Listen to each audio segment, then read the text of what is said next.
Once again, it's on you guys. Welcome to Sex Talk with T. Graye. We're here on WEMS Radio. I am your host, T. Graye, and I hope you all are prepared to have a good time, have some laughs, get educated along the way. We talking some shit, we talking some sex tonight. And of course, I have a fantastic guest in the building, content creator and host of the Daniel J Show. Daniel J's in the building. Come on in. What is going on? Come on, Ah, sister. so What you got excited. going? Listen, when people saw that you were coming on my show, everybody was like, oh, I love him. Oh, I love him. I'm like, sorry, bitches. He's mine. And Nah, he's only for mine an for the hour. hour. Okay, he's mine for Yes, the and hour. only for the hour. You ladies can have him later. So thank you so much for chiming in Absolutely. with me for Sex Talk with T. Graye. We gonna go ahead and get right to Okay. it. Um, One thing that I would love to know is I like to know about sexual experiences. What, if any, experience stands out in your mind to you that shaped and molded your image of what sex should be and what shaped and molded of how you display yourself in the bedroom now? Oh, I'm going to have to say that the experience that shaped me the most sexually was an experience that I had with my ex way back in the day when I was about like 18, like 14, 15, around those years. Uh-huh. Young, Um, young. Yes. young, very Young, young, young. young, and he was very endowed. Okay, he was swinging from the trees, and so the reason why it kind of blew my mind and kind of shaped how I am sexually was because of the attention that was paid.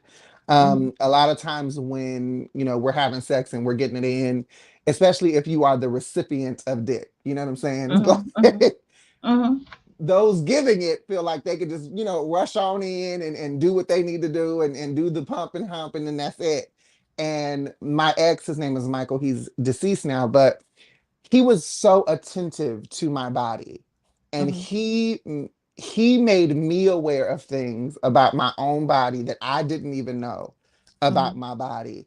And Mm-hmm. it caused me to have to go and kind of figure my body out a little bit more, Yeah. to figure out what my spots were, to figure out like, how I like to be touched, and then in turn, how to touch another human being.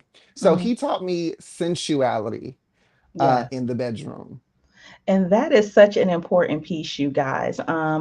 On here, we talk so much about communication, but we also talk so much about knowing your body so that you can then teach another person how to please you. It is so important. A lot of people don't learn those things until they're in their 30s, until they're in their 40s. Yeah, I Lord. feel like you was ahead of the curve, goddamn. You got to learn it early, ahead of the curve. But even in our 20s, we're still figuring it out. We don't have a path. Not every experience is full of sensuality.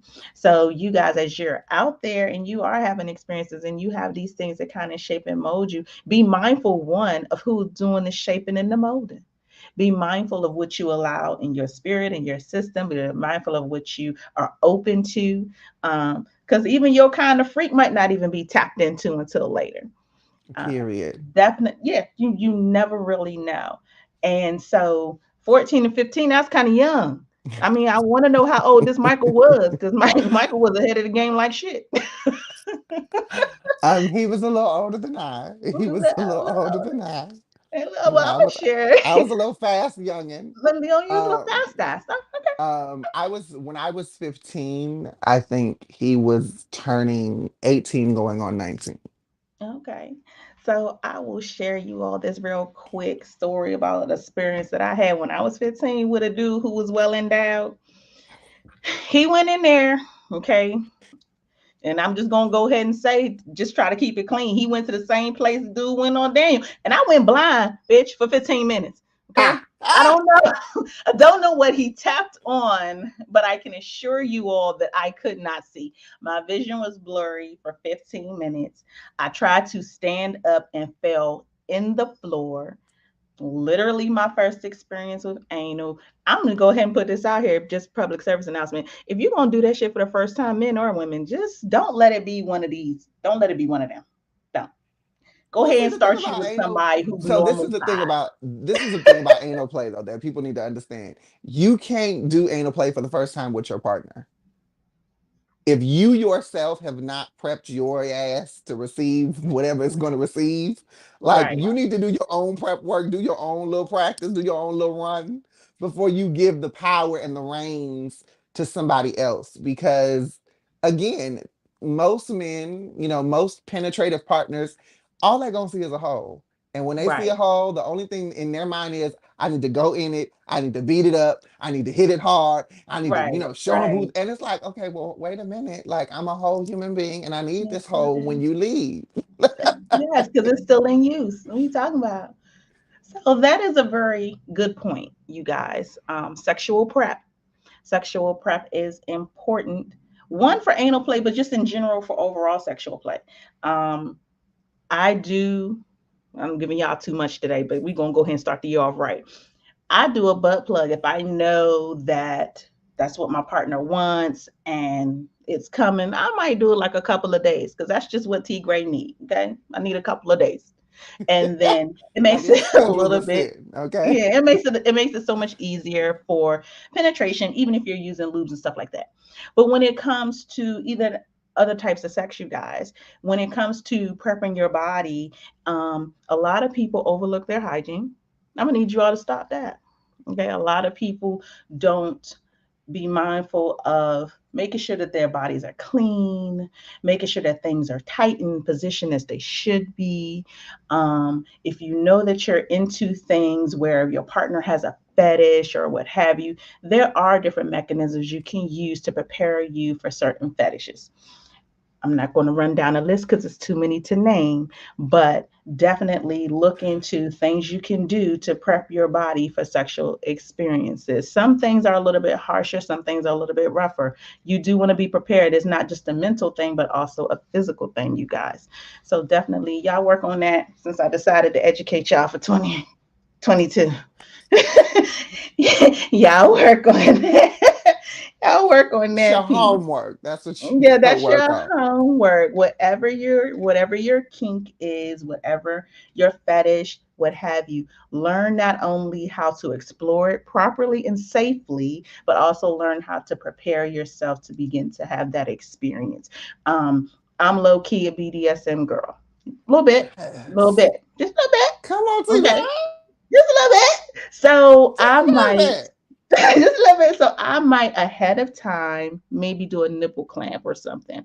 I might ahead of time, like I said, might do a butt plug for a couple of days. I might do something that will alter my sensitivity so that if I'm in the experience, I can experience it longer. Y'all get it. Y'all get it. So Love it. jumping right into another thing that we're tackling in 2022 is our sexual bucket list. There are a lot of people who get to a certain age or a certain space in their sex and their sexuality or in their sexual self where they feel like I've done it all, I've had it all. I think that that's a pretty ass backward kind of way of thinking. Sex is evolving, it's always changing, there are always new things. But if you could put something in that sexual bucket list, something that you want to make sure you do before you go, what would it be? This is a horrible question to ask me because anything that I've ever wanted to do, I've done. Oh, So, okay. and most of the things that someone could ask me to do, I've tried. I always have a rule when it comes to most things, if you're gonna try it twice. Okay. Because the first time might be not the right person or not the right time. So Hmm. you try it a second time just to, figure it out. But I've pretty much done all of the things that I want to do. I think what would be on my bucket list is to find a partner that's as explorative and as adventurous to discover different ways to please one another. That would, I guess, be a bucket list. Like I've had that before, but like you said, sex is always evolving. It's growing. It's changing. Hmm. Hmm. And the experience that you have with one partner is going to be totally different than what you have with the next. But as far as like the normal things that people would talk about, threesomes, orgies, double penetration, being, a rotisserie chicken. Like I've done all of those, the golden showers. I've been down that road, Okay, had a little R. Kelly life. BDSM. Okay, I've okay. done, all of those things. Listen, hold So, on. You about to make me clutch my pearls. Wait a minute. role play, I've done it, to the point where I literally was in a relationship and dressed up as a whole different person and pretended to be a complete stranger at like a train stop. And he took me home and wore me out. So, I mean, I've done it. I've done all the Yeah. things. Well, like, hey, high five to doing all, doing all the things. Doing all the things. So is there ever anything that scares you? Is there ever anything that you would be apprehensive about? The Not necessarily that scares me, but there are some things that I just know that they're not for me. Fisting is one of them. Mhm. I just there is nothing about the idea of fisting me or being fisted that Right. arouses me sexually. Having a person's arm, elbow deep in my Yeah. body is just not. Yeah. That shit don't sound fun. Doesn't sound It, fun. don't. The other thing I'm very happy apprehensive about, and I have only done it with two of my partners in my life, is being tied up. I don't personally like to be tied up because it triggers trauma for me.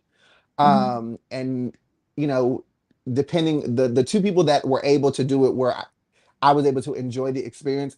It was a lot of conversations between us talking about doing it and us actually doing it that Mhm. made it safe and secure. So when people want to like, tie me up on the bed post and tie me that type of stuff, I'm like, okay, wait a minute now. That you just don't get that just because because you in the room. Right. Right. You got to earn that. So, because it is a trigger for you, is that a conversation that you have ahead of time, or is that a conversation that you have when they pull the ropes and the scarves and everything? It's a conversation that I have at the point of connection where I know that we're probably going to have sex or want to engage in sex. Like if it's a hookup, if it's a sneaky link, then absolutely not. Like that you Mhm. just it's an automatic no. But if I'm dating somebody and we're having the conversation and we're talking about sex, those are things that I bring up. So, one experience that I've had before was I was with a man who were engaging in a very, very heavy foreplay. There's a lot of, eating everybody, sucking things, and all of that before we make it upstairs to the bedroom. So I done came about 5, 6 times. Really, I'm finished, but I'm gonna see the job through. So when we get upstairs and we get in the bed, and now here we are at a different level of our sexual experience, he says, "Well, I've been raped before," and in that moment, I felt as if there's nothing I can say. I can't address it. I can't find out in this moment how this is going to affect us sexually. Are there things I should or shouldn't do? Like, I don't know how to see this through. And so it really threw me in that Hmm. time. So I'm a big proponent for communication. I'm a big proponent for you guys when you know that you have something that you deal with that's definitely connected to your sexual experience, and then you're now engaging in something that could lead to that. I do believe that these conversations need to happen sooner than later. Yes. Especially, I'm a fan of having these conversations before the sexual experience, because one, sometimes depending on what it is, you may take away the person's choice to engage. You know what I mean? Now, what if in that moment I made a decision to say, you know what, I don't want to do this. I think that's the most awkward time to have that conversation while everybody's already naked, people have already sweated, I've already bust. I think that's the wrong to have that conversation. But there are a lot of traumas that people deal with. There are a lot of things that have happened to us that manifest themselves in our adult lives, and how we entertain and how we engage and how we receive and function in sexual play. So it's just important, you guys, to be mindful of these things, that as sensitive as it may be to you, and as sensitive and hard that it could be hard to discuss, be mindful of your partner as well, and allowing them to see where you are in that space and in that phase, and let them make the decision to, hey, how we can engage, what can be safe, where, how far can I take you, how far shouldn't, what I shouldn't do. I feel like sometimes those things do come with rules. And we should always express those rules, definitely in a safe space. But what more safe space can you be in when you butt naked? You're totally vulnerable. You're not going to run around. You're not going to run anywhere. Like, have those conversations, even if it can be a little bit uncomfortable. You never know how it can amplify the sexual experience. It can also increase a deeper level of intimacy with the person that you're connected with. So definitely work on these things, you guys. Have these conversations, and make it a little bit better for everybody. And I love that you advocate for communication because I think people, especially when it comes to sex, they assume that the communication is before and after. Mm-hmm. And sometimes during an experience, you might experience something that, or uncover something that you didn't know you had. Right. We talking about triggers and things, Mm-hmm. someone might touch you a certain way that in that particular moment triggers you, and you're like, wait a minute, pause. And if you build healthy and effective communication standards and foundations, even in the moment, you can have that conversation without it necessarily being awkward. Mm-hmm. Saying, you know what, hold on, you touched me in a way, and I've never, you know, got triggered that way. I don't know Mm-hmm. what that is. Let's take a moment. Mm-hmm. Mm-hmm. What has been your biggest challenge sexually? Have you had any challenges? I Oof. don't know. You probably be like, fuck this challenge. It ain't shit. I got this. Have you had any? I think my biggest challenge when it comes to sex is the attachment piece. Mm-hmm. I think that I am definitely a believer that sex comes with an attachment. There are those that can detach and they Mm-hmm. can literally just have sex. Mm-hmm. I am not one of those people. Mm-hmm. And so along my journey, the challenge has been really acknowledging that and knowing that about myself, so that if someone tells me, I just want a friends with benefit situation, you know, not feeling the peer pressure of, oh, but you fine and you sexy and you're into me, so let me have sex with you. Because it's like, well, if you don't want a connection, if it's just like a hookup type situation, that's Mm-hmm. probably not gonna work for me. Right. It definitely is different getting to that phase It in life. is. I don't know how old you are, but you at that age when you in that I'm phase. 36. I'll be 37 in April. Oh, come on, young thing, because you can't tell. You can't tell. I pay my melanin bill in advance, so it Amen. helps. Amen. Amen. We right. We right. I'm a little older than you. We right. We right there. We right there. I try to do my thing. So, what's most important to you about sex? Oh, I think we've talked about it. It's the communication. That's the communication. That is, to me, it is the most important thing about sex, because I feel like if you can entice me mentally, Mm-hmm. in conversation, if you can entice my mind, everything Mm-hmm. else follows after that. And if Mm-hmm. we have a healthy and effective communicative dynamic, um, the things you say to me before sex, the things you say to me during sex, the things that you say to me after, like that, yes, there's an orgasm in the midst of all of that, but the intensity, the passion, the want, the desire, there's so Mm-hmm. much more that lingers in the Mm-hmm. communication piece. Mm-hmm. When you can sit there after you done busted a good nut, and you look at each other and be like, I worked you the hell out. And they look at you and be like, well, I worked you the hell out. And you kind of had that little giggle moment. Right. It's the knowing your partner. Mm-hmm. So the communication piece is probably especially because I'm very verbal during sex. Like, I don't like silent sex. So Mm-hmm. if I have a really big issue with men who who don't know how to talk dirty, so they try to mimic what they think dirty talk is, and I'll be like, okay, stop it. That's me. That's me, y'all. Just don't do that. Just don't do that. Look, Daniel tapped on something. That's me, y'all. So I am the absolute worst at talking dirty. The worst. Like, sometimes I be wanting to laugh at myself, but I don't. I keep a straight face because I'm a G. But shit be crazy. It should be crazy because so I'm not a super talker, but I'm a moaner screamer. Okay. Now you Okay. gonna know you're doing it right because either my face or my eyes gonna let you know something's happening.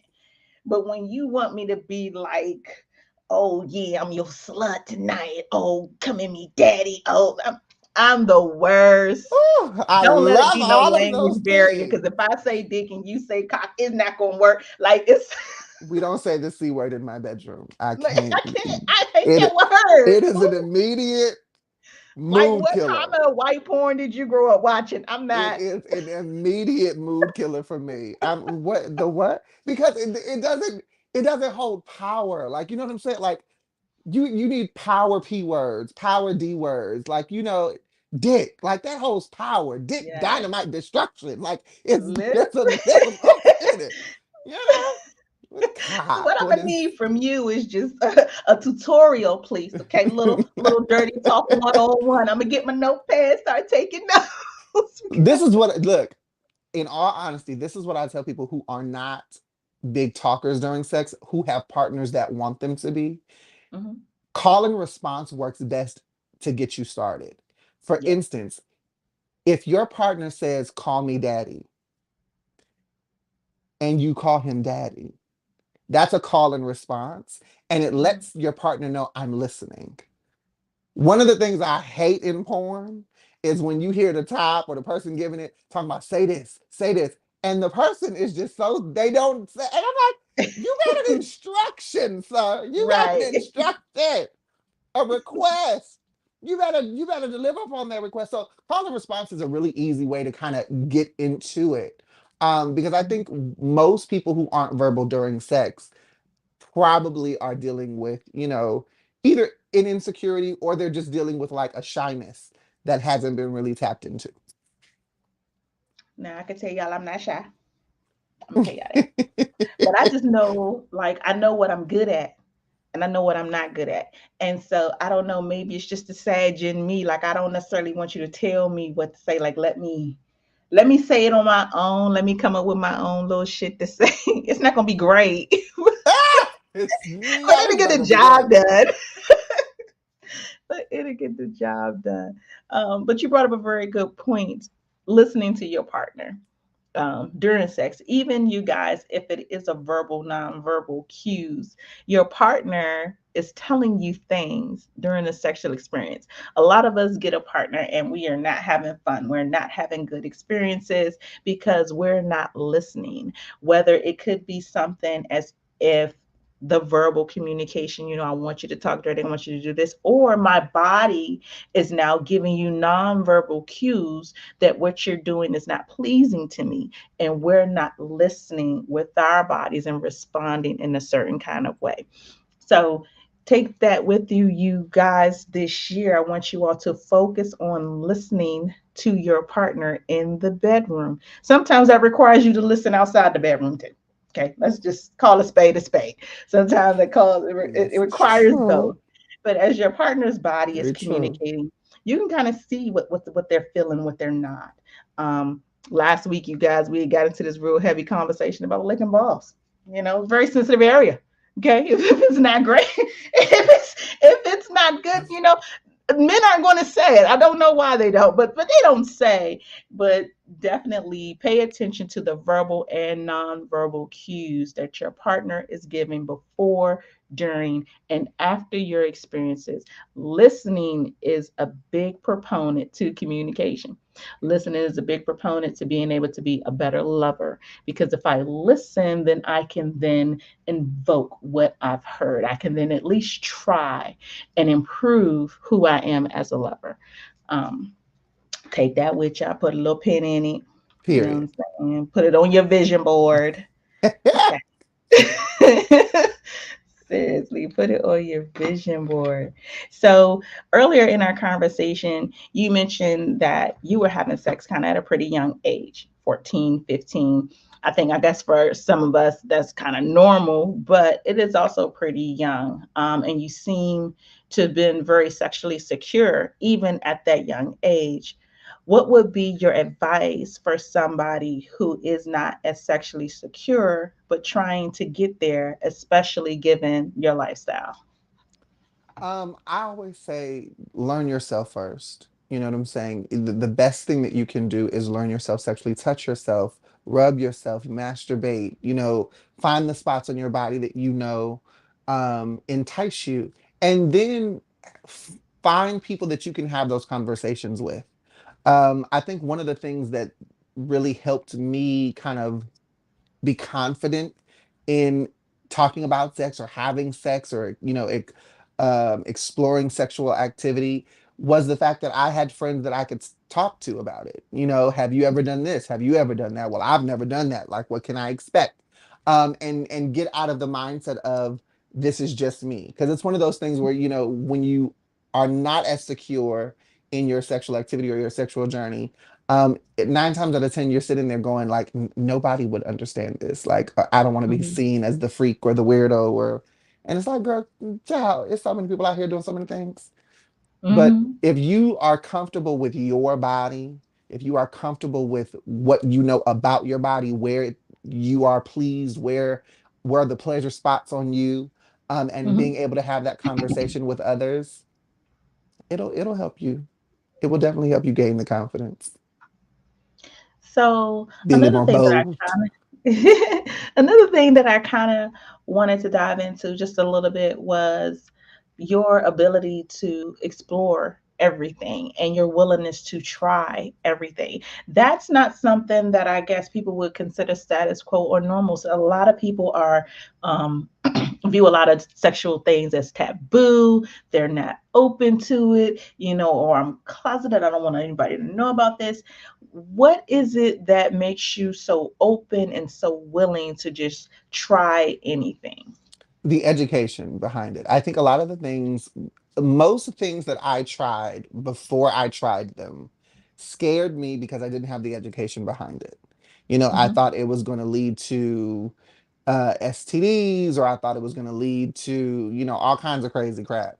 Um, Hmm. for instance, like when people think about doing the golden showers, piss play and things like Hmm. that, their idea of it is like, oh my God, that's so nasty. It's so unsanitary, not realizing that your urine is probably the most sanitary thing that comes out of your body because it's gone through a washing process inside your body. So even though it is the nutrients in your body that your body doesn't need, it's not necessarily harmful to someone Hmm. else. You know what I'm Hmm. saying?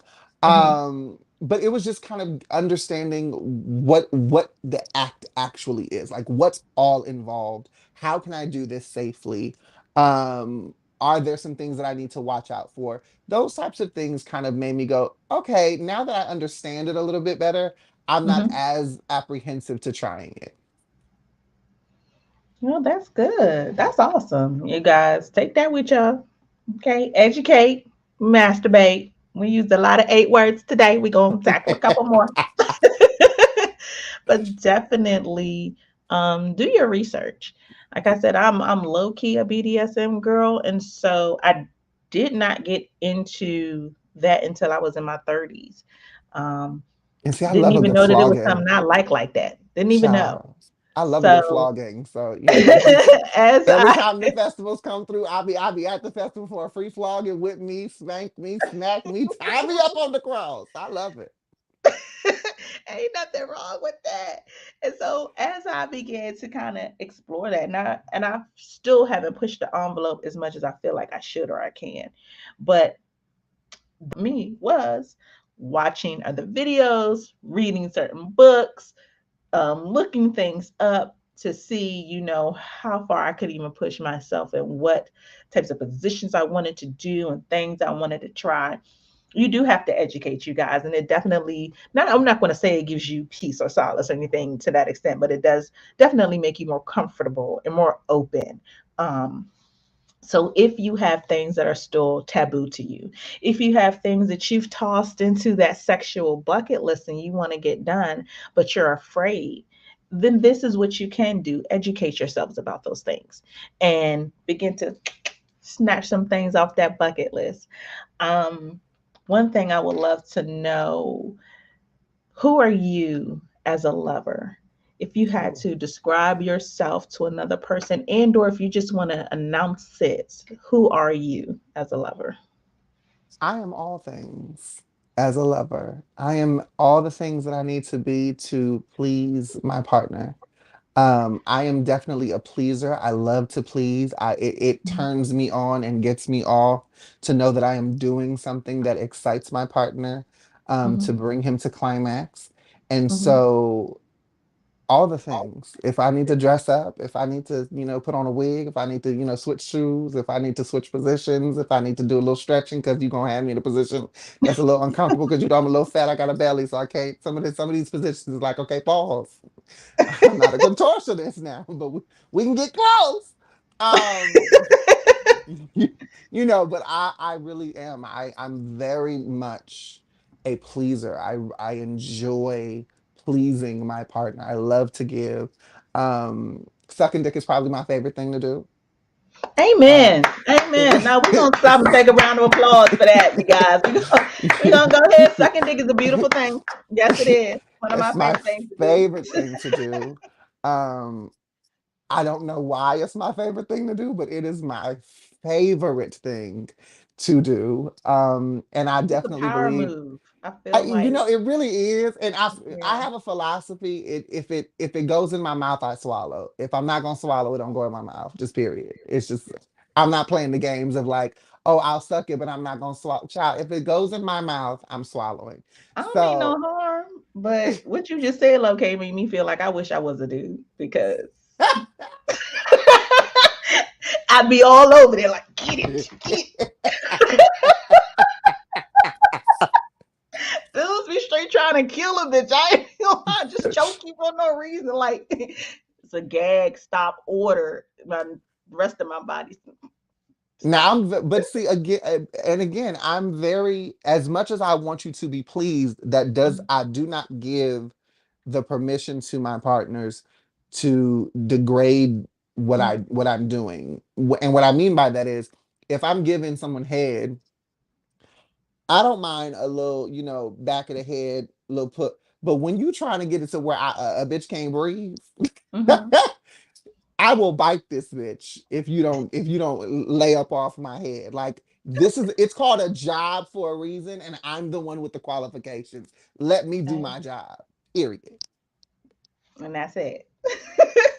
And that's it. And it's absolutely nothing wrong with that. I know that a lot of men, the discussions that I've had before on this show when they're talking about head, and what's most important about it is having somebody that actually wants to do it. It's totally different, you guys, and I'm sure some women can also relate to this. But when you have someone down there who legitimately does not want to be or is not enjoying it, it definitely changes the experience. It changes the experience for you. It's not fun anymore. When you can't look down in there and see pleasure or see wanting, see desire, see that they're engaged. They nervous. They all on the dick like the dick looking at it and picking at it, and what I mean, like come on, like you have to, it has to be something that you enjoy in order for it to be enjoyable to your partner. So 2022, we're not giving out no lazy head. Okay, I'm And gonna just, just we're for not your giving out listeners no and lazy viewers, head. If it's something that you're not into, if it's something that you legitimately don't want to do, communicate that. Find you a partner who don't want it. I don't know where you're going to find them, but find you a partner that doesn't want it. But if this is something that you enjoy, make sure that your partner enjoys it as well, and it can be reciprocated. Because what I'm not gonna absolutely. do is give you the best head of my life, and you come over here and give me some garbage. Let me just tell Hey, you hold on now. that. Wait a minute. Hold on. Yeah. What you're not gonna When you're do good is to mama, give mama me, is good to you. Okay. It's yes, you're not gonna come around reciprocity in here this thing. and give me no raggedy ass head thinking it's supposed to be okay. It's not. Um, just as much care and attention that we put into whatever position you may get it in, but just as much care and attention that we put into that, fellas, as women, we need for you to put that same care and attention into us. My pussy is not a Rubik's Cube. Okay, I'm just be quite honest with you. It's not rocket science down there, but it does require work. It does require care. It does require attention, and it does require for you to listen. You can't eat every pussy the same. You can't suck every dick the same. Not every two dicks is built the same. Okay, This is so so just true. be mindful. You can't have partner A and now I've moved on to partner B and think whatever I did work is going to work here. It doesn't. Be mindful of asking your partner what they like. Take the time to masturbate with your partner. That's important because not only can I see where it takes you, you can see where it takes me. I can see visually where these spots are. And now we've had this extra kinky time with each other. Use these things, use these tools as learning experiences to give them fantastic experiences. When you are giving head, eating pussy, whatever, take your time the first time. You don't have to jump out the gate, just you don't have to. Take your time to learn that dick. Okay? Take your time to learn that dick because it just doesn't, it just I know that the notion is it can be done 5 minutes. You see all these videos, these tutorials, these chicks with these cucumbers and these dildos, and they make it seem as if everything functions the same way every single time. I'm not gonna act like I'm a hoe, but I've sucked the dicks to know that every dick don't it just doesn't it just doesn't. It And just doesn't. sometimes it's a mental thing. Like I had a friend who kept telling me, I don't come off of getting head. Mm-hmm. And I told him, I said, well, in our conversations about sex, you've also said that you are a pleaser. You like to please. So if you Mm-hmm. are receiving head and you're not doing anything, you may have a mental block about why you're not reaching a climax because you don't feel Yeah. like you're pleasing your partner. I said, why Yeah. don't you try doing a 69 type situation and see what Mm-hmm. happened? Child, he went, had a little hookup, whatever, with one of his little friends. He was like, Mm-hmm. I came 3 times and all we did was give each other head. I said, there you go. See, there it is. See, Danielle is out here making lives better. Okay. And please let me just First say this. off, Whether he I should have don't gave care you if you eating $40 it, for each time. yeah, I don't care if you eating it, sucking it, whatever. Please know that oral stimulation is a multifaceted thing, regardless of what genitalia you're using on. It takes your Mhm, mouth, your lips, your tongue, and sometimes your hands and your fingers. And if you can work all those things together, oh my God, mhm. it's a good time. It really is a Oh good my God. time. Yes, yes, it's a fantastic time. Because You got this I sweet am still in your appalled eye. by men who don't understand that the clitoris has a hood that you got to lift. I, First of all, how can you spend that much time down there and not see the different parts? What it's different parts. And then if you work it right, you would see that it's also shaped as the head of a penis. It's nerve endings there, you guys. That your clit gets hard the same way a dick gets hard. It gets hard. And you got to stimulate and that thing.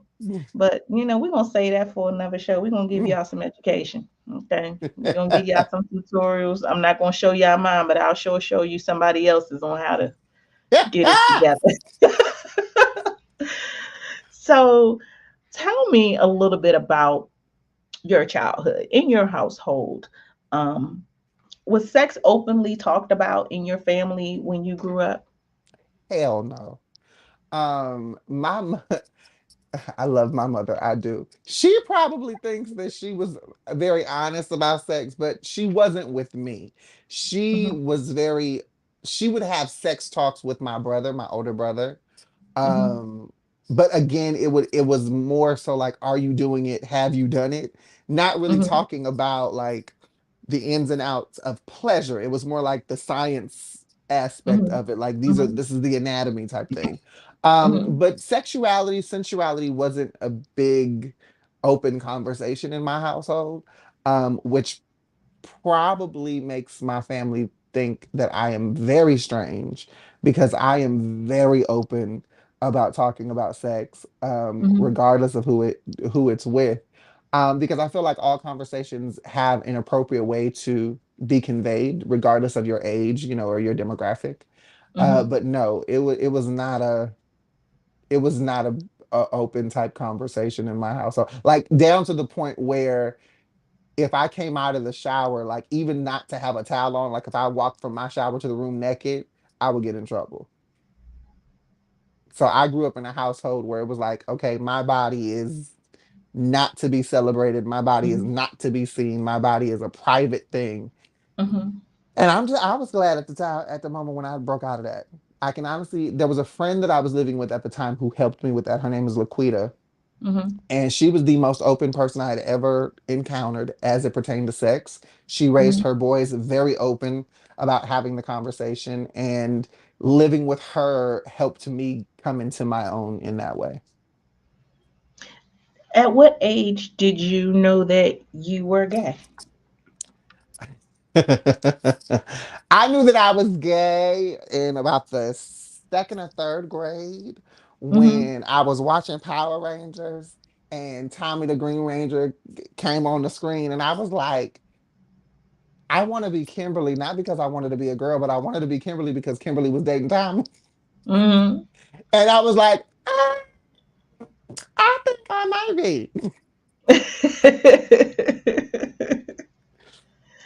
So, in that growing into becoming your own and having these experiences, when you look back at your first time and let's say your last time, what have you learned most about yourself in there? Oh, that's a deep one. Um, that slow is the fastest way to get to where you want to be. I think that's the biggest thing that I've learned about myself. There was a pressure when I was younger to be the best and be the quickest. You know, if I could Mhm. make you come in 5 minutes, oh, I was the best. Mhm. Um, and now at 36, it's more so if I can leave your presence, but Mhm. my presence still linger with you, I've done my job. Yes. Amen. Amen. So we tapped on very, very briefly, and I know I'm kind of jumping around, but It's all right. I used to be a dancer. I can pivot. oh shit. Oh, where was this at? These things I don't know about you. I mean, you gotta talk offline. I want to see some old footage asking for a friend. Just Oh Lord Jesus. um, we tapped on this a little bit. Sometimes what you see in porn. What's your go-to? In porn, I like raw porn, like raw cream pie porn. Mm, Um, I love to see raw dick being given and him climaxing on the inside of something. It does something to me. Now, hopefully, all parties involved are taking proper precautions. Like mm, mm, that is the hope. But mm. visually, that is what excite. I have a bit of a cum fetish, so visually like the sight of someone busting a nut. It gets me going. Me too. We got section in common. Like, I love to watch a man masturbate. And it's so hard sometimes for me to find a partner who will just masturbate for me. Like, Mm, I love the intensity. I love the look on a man's face. I love the way his chest caves in. I would like to see the sweat dripping. Like, I think masturbation is just so, so beautiful. And if you add a little oil to the situation, like, I love it. And then just to I don't know. I'm not gonna say I have a cum fetish, but if you be just all over here, just Now, one not thing my that I do lashes, not my enjoy, lashes, right? but just One everything thing that else. I one thing that I do enjoy that I don't find a lot of other men do is frottage. I love frottage. For those of you who don't know what frottage is, it's basically the what we would call hunching back in the day, or like bumping and Mhm, grinding, like you just grinding on each other. But like when you all oiled up and mhm. your bodies is together and you just rubbing and basically masturbating with each other on each other, child, yeah, It's beautiful that's though. something to my spirit. So, if you ever found your sexual match, do you hold on to that person even if they're not the best for you, or do you let them go? Well, if we're talking about relationship, romantic relationship, I let them go because sex is a pillar for a good relationship. Like having a good sexual partner is a pillar, but it's not the pillar. And I need Hmm. other things outside of the bedroom. Hmm. If your sex is great, but you don't know how to manage money, or you don't know how to communicate, and you don't know how to be romantic, and you don't know how to, cause me to feel safe and secure, like child, because I can go buy you. Yeah, You know what I'm saying? Like I can yeah, go buy a dildo, a synthetic piece, and I can fuck myself. So yeah. good sex alone doesn't keep me interested. So, when in the relationship, feelings and emotions sometimes cross the lines of outside the bedroom to inside. Like, I feel like sometimes if I can't trust you in one area, it'll then spill out into other areas for me. Hmm. Um, have you ever had that experience where it could have been trust or any other feeling that affected you inside the bedroom because outside the bedroom wasn't right, or vice versa? Has ever been like a maybe a cheating or anything like that where you said, "Hey, I can't trust you outside the bedroom." I experienced a partner who, um, it happened one time, but it was one time too many for me.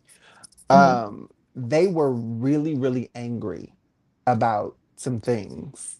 Mhm. And we were together that evening, and he wanted to have sex, and his sex was really angry. Mhm. And in the middle of it, I stopped him and I said, "What the fuck is going on?"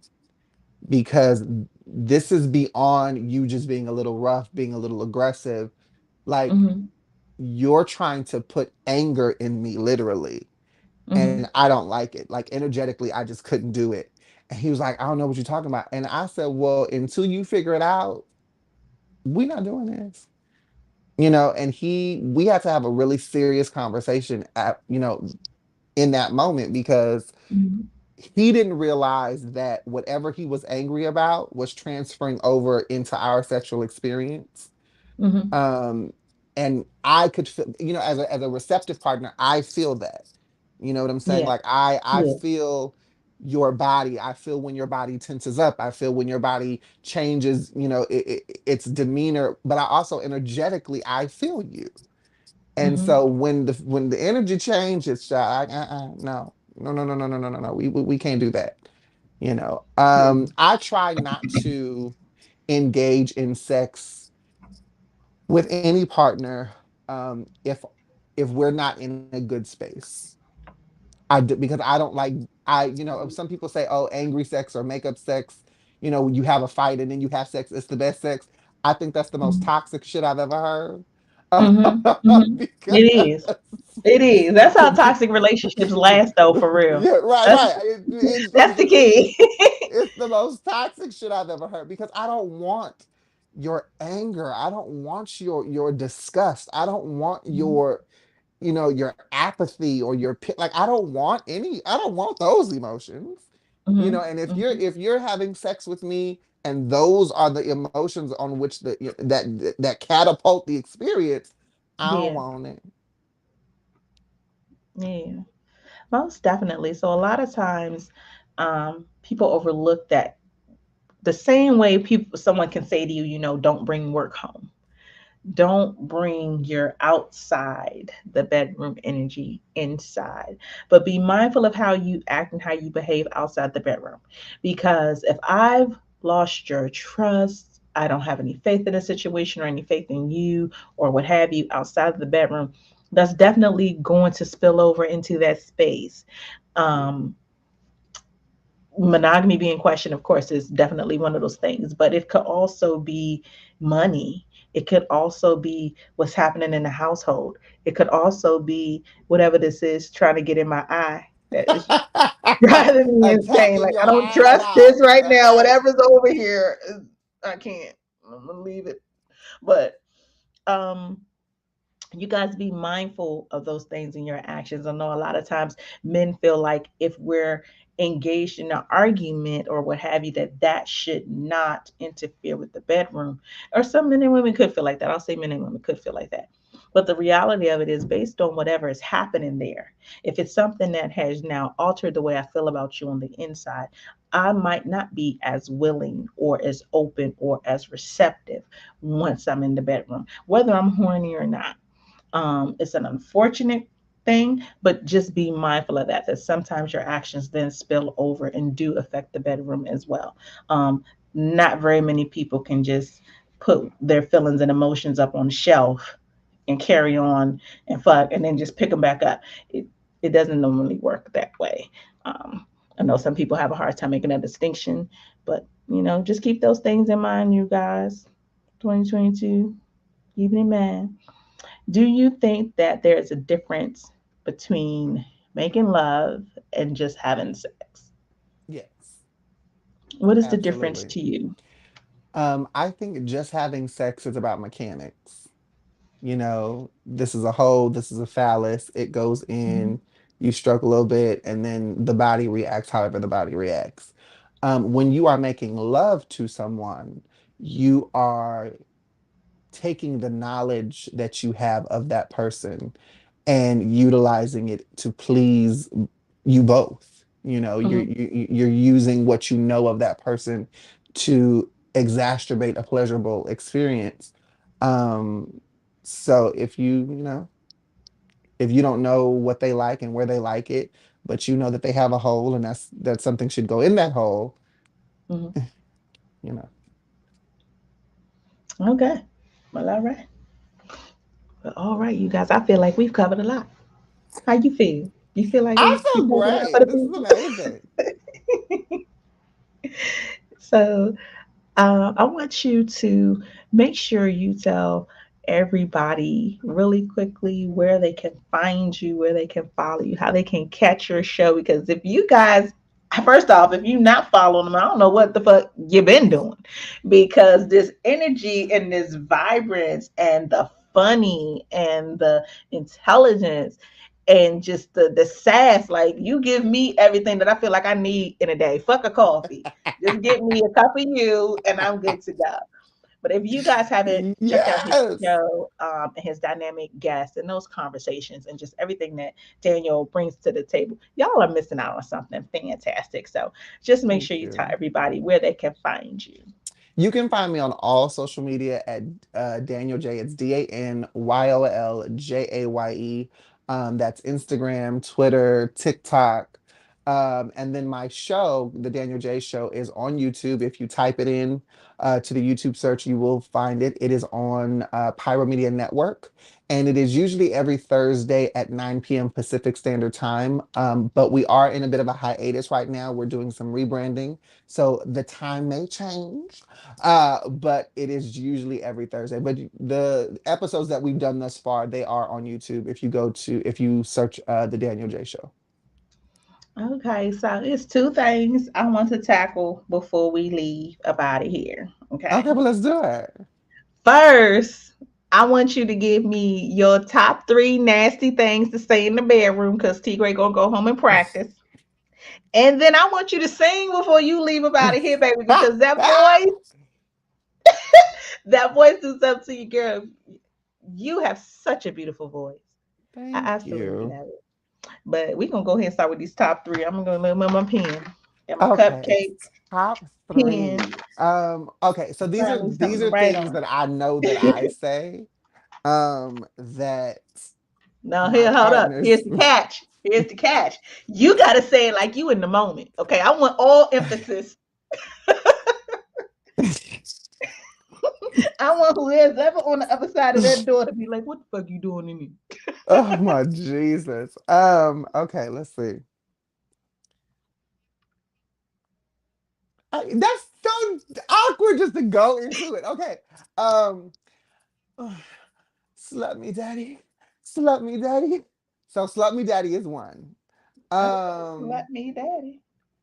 is one. I'm using that The shit. other one would be um what do I usually always say? It's usually a combination of slut me daddy, beat this pussy up, because I do call it a pussy just because it sounds better in the bedroom. Um, or fuck me. Okay. Little Give me that classic. big, That's a classic. End it yes, on a classic. fuck me with that big dick. Okay. Okay. Somebody got mad at me the other day because I said something about boy pussy. They was mad. I was like, but people use the term. Like I'm not making it up. I People use mean, the yeah. term. Is that Okay, term derogatory? what? Boy pussy. Like is that the wrong like because I'm a girl? Should I not say? Should I not say it? I'm just gonna keep it real. Should I not? Is it a derogatory? I've never heard of it used I've never heard anyone say it's a derogatory term. I just personally don't like it because it just sounds stupid to me. Gotcha. Like a pussy, if you look up the definition and the etymology of the word, came to be known as like a wet orifice. So technically, there are a lot of wet orifices that would apply in that Yes. situation. Yes. And as a gay man who is a bottom, the one who takes the dick, the one of the main reasons why I prefer the word pussy is because if I tell you to fuck the shit out of my pussy, that sounds way better than me telling you to fuck the shit out of my ass because that Mhm. could actually happen if you are not prepared. So I'm glad you So, haven't ran back so through all my shows when I told that story. linguistics It happens. linguistics are important to me in the bedroom. Indeed. Indeed. So I am so glad again that you came in and that you had this chat with me. I'm truly, truly honored to have you on the show. I absolutely love you. Thank Like I said, I you. wasn't gonna let you leave, so you sang to me. So you could Okay. pick a song. I'm pick whatever you want. Just give it to me. We gonna go out on that. Y'all know where I be. I'll be right here next week, you guys. 9 to 10 p.m. on WEMS Radio. It's a sex talk with T Graye. Merch. So you know what I'm doing. www.sextalkwithtgraye.com. You can also hop on there for your sex advice. Make sure you're following me at Sex Talk with T Graye. And Daniel J's gonna take us up out of here on something swanky. Okay. I can't even dream at night. All I think about is making love. I can't even dream at night. All I dream about is making love. It's what you do to me when you're inside of me. It's got me going crazy. I can't even sleep at night. 'Cause all I dream about is making love. Oh, thank you. Thank you. All right, you guys, we are out of here. I will see you all next week. Bye Bye. bye.